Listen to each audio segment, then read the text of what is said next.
Class 11th में हम chapter 16 digestion and absorption start करेंगे। फूड हम सभी लिविंग ऑर्गेनिज्म की बेसिक रिक्वायरमेंट होते हैं और हमारे फूड का मेन कंपोनेंट होते हैं carbohydrate, protein, fats, vitamins and minerals. ये विटामिन्स और मिनरल्स हमें स्मॉल क्वांटिटी में चाहिए होते हैं। फूड से हमें एनर्जी मिलती है और इसके साथ साथ ऑर्गेनिक मटेरियल बनता है जो कि हमारी बॉडी की ग्रोथ और मटेरियल में रिपेयर में वर्क करता है। ठीक है, फूड ना हो तो ना हमारी बॉडी ग्रो कर सकती और ना उसके टिश्यूज़ की रिपेयर हो सकती। इसके अलावा हमें वाटर भी चाहिए होता है और क्योंकि वाटर का बहुत इंपॉर्टेंट रोल हमारी मेटाबॉलिक एक्टिविटीज़ में होता है और ये साथ साथ हमारी बॉडी को डिहाइड्रेशन से भी बचाता है। तो जो भी फूड हम खाते हैं वो बायो मैक्रोमोलिक्यूल्स की फॉर्म में होता है। अगर ये इसी ओरिजिनल फॉर्म में हमारी बॉडी के अंदर रहे तो हम उससे एनर्जी नहीं ले सकते। तो इसके लिए फूड का ब्रेकडाउन होना ज़रूरी होता है और उसको सिंपल सब्सटेंसेस में कन्वर्ट होना ज़रूरी है और ये काम हमारी बॉडी के अंदर डाइजेस्टिव सिस्टम करता है। तो ये प्रोसेस जिसमें कॉम्प्लेक्स फूड मटेरियल का कन्वर्जन होगा और वो सिंपल एब्जॉर्बेबल फॉर्म में चेंज होगा, उसी प्रोसेस को हम डाइजेशन कहते हैं। और डाइजेशन का काम हमारे शरीर में डाइजेस्टिव सिस्टम करता है और ये दो तरीके से करता है, एक मैकेनिकल मेथड एंड दूसरा बायोकेमिकल मेथड। तो ह्यूमन डाइजेस्टिव सिस्टम आपको इस डायग्राम में दिखाया हुआ है। अब ये ह्यूमन डाइजेस्टिव सिस्टम में एक होता है एलिमेंट्री कैनाल और दूसरी होती हैं उसको हेल्प करने वाली ग्लैंड्स। तो एलिमेंट्री कैनाल जो है वो स्टार्ट होती है एंटीरियर मोस्ट पार्ट माउथ से और पोस्टीरियर पार्ट में ये खत्म होती है एनस पर। माउथ लीड करता है बक्कल कैविटी में। अब देखो इस डायग्राम में माउथ जब ओपन हो रहा है तो वह कहाँ पर खुल रहा है, एक कैविटी में खुल रहा है जिसको हम बोलते हैं ओरल या बक्कल कैविटी। इस ओरल और बक्कल कैविटी में बहुत सारे टीथ होते हैं और एक मस्कुलर टंग होती है। अब जो एक टीथ है वो किसके अंदर,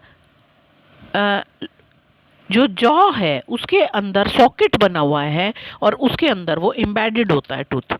तो इस तरह का डेंटिशन या टीथ का इस तरह का अरेंजमेंट कहलाता है थीकोडोंट। अब ज़्यादातर मैमल्स इंक्लूडिंग ह्यूमन बींग्स जो होते हैं उनके पूरी लाइफ टाइम में 2 बार टीथ आते हैं। तो क्योंकि उसके लाइफ टाइम में 2 बार टीथ होंगे उसको इसीलिए इसको हम बोलते हैं डाइफोडोंट। ठीक है, एक इसमें होते हैं टेम्परेरी टीथ और दूसरे होते हैं परमानेंट टीथ। ठीक है, अडल्ट ह्यूमन बीइंग के अंदर 32 परमानेंट टीथ होते हैं और अब ये सभी तरह के टीथ एक जैसे नहीं होते, 4 डिफरेंट टाइप के टीथ उसके अंदर पाए जाते हैं, इसीलिए इसको हम बोलते हैं हेट्रोडोंट। इस तरह का डेंटिशन क्या कहलाता है, हेट्रोडोंट। तो हमने डेंटिशन से रिलेटेड आपको 3 टर्म बता दी। पहली है हेट्रोडोंट, हेट्रो मीन्स कई तरह के टीथ ह्यूमन बीइंग के अंदर प्रेजेंट होंगे। दूसरी है डाइफोडोंट, डाइफोडोंट का मतलब कि पूरे लाइफ टाइम में 2 तरह के टीथ आएंगे, एक मिल्क टीथ, दूसरे परमानेंट टीथ। और तीसरी टर्म बताई हमने थीकोडोंट। थीकोडोंट का मतलब है कि एक जॉ बोन के अंदर सॉकेट बना हुआ होगा और उसके अंदर टूथ एम्बेडेड होगा, तो इस तरह का डेंटिशन कहलाता है थीकोडोंट। अब अगर हम इसकी बात करें, डेंटल फार्मूला की बात करें, तो डेंटल फार्मूला होता है परमानेंट टीथ का 2 1 2 3। 2 1 2 3 का मतलब मतलब ये अपर एंड लोअर हाफ जॉ की बात कर रहे हैं। तो अपर हाफ जॉ में और लोअर हाफ जॉ में 2 1 2 3 वाला डेंटिशन चलेगा।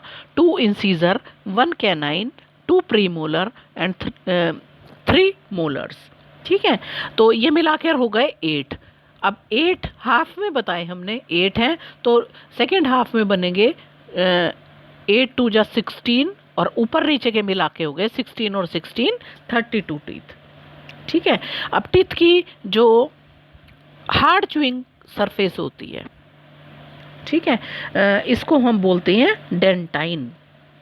सबसे ऊपर तो होगा इनेमल, सबसे ऊपर इनेमल की लेयर होगी और उसके नीचे होगा डेंटाइन। अब बात करते हैं इसका रूट वाला पार्ट जो हमें दिखाई दे रहा है, ये क्राउन पार्ट कहलाता है। और जो सॉकेट के अंदर जो पार्ट होता है वो उसकी रूट या रूट कहलाती है वो उसकी। अच्छा, टंग, दूसरी चीज़ क्या होती है ओरल कैविटी के अंदर? टंग। टंग एक फ्रीली मूवेबल ऑर्गन है, मस्कुलर ऑर्गन है, जो ओरल कैविटी के बेस पर पड़ा रहता है। और ये जहाँ पर ये अटैच होता है जिस जगह से, उसको हम फ्रेन्युलम बोलते हैं। अगर हम एक टंग को ध्यान से देखें तो उसमें हमें छोटे छोटे पैपिले दिखाई देंगे, उभार दिखाई देंगे, जिसको हम पैपिले बोलते हैं, और इन पैपिले में टेस्ट बड्स प्रेजेंट होती हैं। ठीक है, तो ये था आपका ओरल कैविटी के बारे में। इसी टॉपिक को आगे कंटिन्यू हम नेक्स्ट क्लास में करेंगे।